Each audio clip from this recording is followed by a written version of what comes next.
सोचो कल सुबह उठकर अगर आपको पता चले कि आप अपनी मातृभाषा नहीं बोल सकते। नहीं, ऐसा कोई गवर्नमेंट रूल नहीं है, नहीं कोई नोटिस नहीं आया है, जस्ट कि उस मातृभाषा को बोलने वाले लोग अचानक गायब हो चुके हैं, उसकी लिखी हुई सारी किताबें गायब हो चुकी हैं और उस भाषा को न बोलने वाला न कोई समझने वाला इस दुनिया में बचा है। तो आप पर कोई फर्क पड़ेगा? शायद आपका जवाब ये हो कि एक भाषा ही तो है। बट जब एक भाषा गायब होती है, एक लैंग्वेज जब गायब होती है, तो सिर्फ एक भाषा गायब नहीं होती है, एक पूरा कल्चर गायब होता है। जिस भाषा में आपके दादा दादी ने आपको कहानियां सुनाई होंगी, जिस भाषा में आपकी माँ ने आपको प्यार किया होगा, आपको डांटा होगा, जिस भाषा में आप पहली बार हंसे होंगे, जिस भाषा में आप पहली बार दुखी हुए होंगे और आपने कई सारे इमोशंस फील किए होंगे, वो भाषा अगर अचानक गायब हो जाए तो सिर्फ क्या भाषा गायब होगी कि क्या वो सारी कहानियां भी गायब हो जाएंगी? अब यहाँ एक बहुत इंपॉर्टेंट बात समझना जरूरी है। किसी भी लैंग्वेज का मतलब सिर्फ उसे बोलना नहीं होता।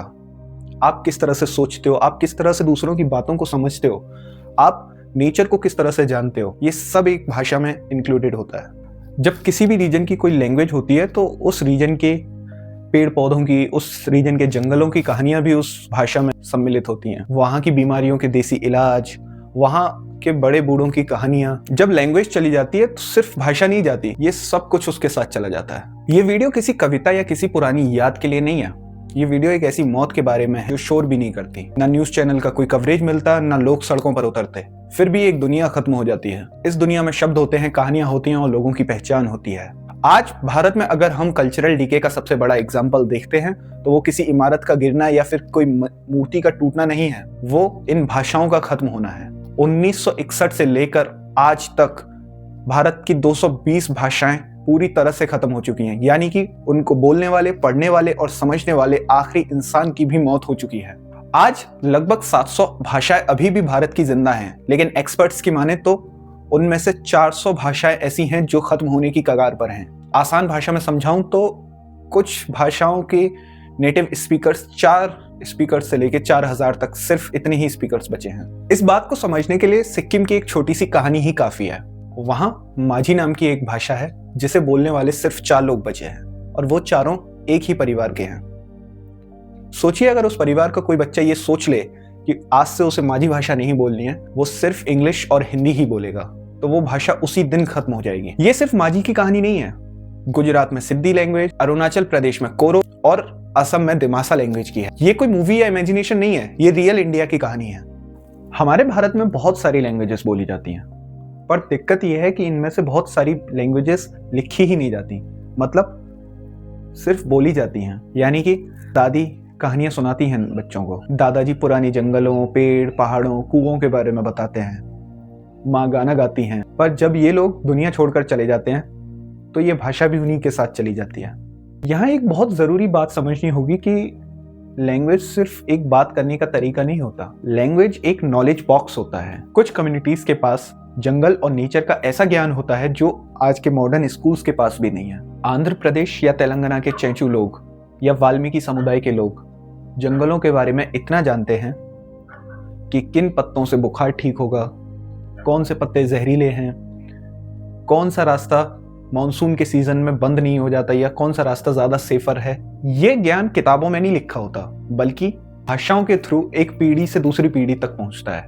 इस ज्ञान को ट्रेडिशनल इकोलॉजिकल नॉलेज कहा जाता है, TEK, जिससे एक पीढ़ी का ज्ञान दूसरी पीढ़ियों तक पहुंचता है। यानी नेचर को समझने का काफी पुराना और टेस्टेड तरीका होता है और किसी भी भाषा के चले जाने के बाद ये तरीके भी चले जाते हैं। ये भी कोई कोइंसिडेंस नहीं है कि दुनिया की 80% ऑफ द बायोडाइवर्सिटी वहां पाई जाती है जहां इंडिजीनियस लोग रहते हैं और लैंग्वेजेस ज्यादातर बोली जाती हैं, ना कि लिखी जाती हैं। जैसे ही लैंग्वेजेस टूटती हैं, नेचर से जुड़ा ज्ञान भी टूटने लगता है और इसका सबसे बड़ा एग्जाम्पल है नॉर्थ ईस्ट। यहाँ कुछ लैंग्वेजेस जैसे मिजो, गारो, खासी थोड़ी ज्यादा सेफ हैं क्योंकि उन्हें लिखने का सिस्टम बन गया है। उन्हें स्कूल्स में पढ़ाया जाता है और उनके बारे में बुक्स में लिखा जाता है। लेकिन वो लैंग्वेजेस जो सिर्फ बोली जाती हैं, जिनका कोई स्क्रिप्ट नहीं है, उनको गायब होने का सबसे ज्यादा खतरा है। अब बात करते हैं स्क्रिप्ट्स की, लिपियों की। लिपि यानी कि किसी भी लैंग्वेज को लिखने का तरीका। आज हम हिंदी के लिए देवनागरी और इंग्लिश के लिए रोमन स्क्रिप्ट्स का इस्तेमाल करते हैं, बट इंडिया में पहले बहुत तरह की स्क्रिप्ट्स हुआ करती थी, जैसे कि शारदा स्क्रिप्ट। 8th सेंचुरी में कश्मीर और उसके आसपास के इलाकों में इसका इस्तेमाल हुआ करता था संस्कृत और कश्मीरी भाषा को लिखने के लिए। लेकिन आज प्रॉब्लम यह है कि शारदा स्क्रिप्ट को ज्यादातर लोग पढ़ ही नहीं पाते। किताबें अभी भी मौजूद हैं पर उसको कोई समझ नहीं पाता, कोई उसे पढ़ ही नहीं पाता। ये आज भी कश्मीरी पंडितों की शादियों में देखने को मिल जाती है। इसी तरह मोदी स्क्रिप्ट मराठी लैंग्वेज के लिए बनाई गई थी। 19th सेंचुरी तक महाराष्ट्र के सारे एडमिनिस्ट्रेटिव काम ज्यादातर इसी स्क्रिप्ट में हुआ करते थे, लेकिन टाइपराइटर और प्रिंटिंग प्रेस में ये स्क्रिप्ट सुइटेबल न होने की वजह से इसको यूज में लेना बंद कर दिया गया। आलम ये हुआ कि आज मोदी स्क्रिप्ट को पढ़ने और समझने वाले लोग महाराष्ट्र में बहुत कम बचे हैं। ये ऐसा है कि जैसे आपके पास अपनी फैमिली का पूरा फोटो एल्बम हो बट आप किसी को पहचान ही ना पाओ। इसका मतलब ये नहीं है कि नए स्क्रिप्ट्स गलत हैं, प्रॉब्लम यह है कि पुराने स्क्रिप्ट्स को साथ लेकर चलने की कभी कोशिश ही नहीं की गई। लिंग्विस्टिक एक्सपर्ट्स जैसे गणेश एंड डिवाई बताते हैं कि कॉलोनियल एरा के टाइम से ही इंडिजीनियस लैंग्वेजेस को हमेशा डिमीन कर छोटा और कम महत्वपूर्ण समझा गया, और आजादी के बाद भी हमने ये सोच बदली नहीं। हमने बच्चों को सिखाया कि मदर टंग से ज्यादा इंपॉर्टेंट इंग्लिश है सक्सेस के लिए, और धीरे धीरे हमारी भाषाएं, हमारी लैंग्वेजेस शर्म की वजह से भी मरने लगी। अब सवाल ये नहीं है कि हम अपनी सारी लैंग्वेजेस को बचा सकते हैं या नहीं, अब सवाल ये है कि क्या हम उनके प्रति थोड़ी भी केयर करके दिखा सकते हैं कि नहीं। आप इंग्लिश सीखते हो, बहुत अच्छी बात है, आप हिंदी सीखते हो, अच्छी बात है, आप तमिल, तेलुगु, कन्नड़, आपको जो भाषा अच्छी लगती है आप सीखिए, बट उसके साथ साथ अपनी मातृभाषा को भी जिंदा रखने का थोड़ा प्रयास करते रहिए। अगर आपकी दादी आपको कोई कहानी सुनाती हैं तो उसको रिकॉर्ड करिए। अगर आपके घर में किसी ऐसी स्क्रिप्ट की कोई किताबें हैं जो आपको समझ में नहीं आती तो उनको समझने का प्रयास कीजिए, उससे पहले कि वो किसी म्यूजियम का हिस्सा बन जाए, क्योंकि किसी भाषा को जब आखिरी बोलने वाला कोई चला जाता है तो उसके साथ पूरी दुनिया चली जाती है। और एंड में एक बहुत सीधा सा सवाल, आपके दादा दादी किस लैंग्वेज में बात किया करते थे, और क्या आपको लगता है कि आपके बच्चे उस लैंग्वेज को कभी समझ भी पाएंगे? ये एक पूरी सीरीज का पहला हिस्सा है जहां हम बात करेंगे उन चीजों के बारे में जो इंडिया धीरे धीरे खो रहा है।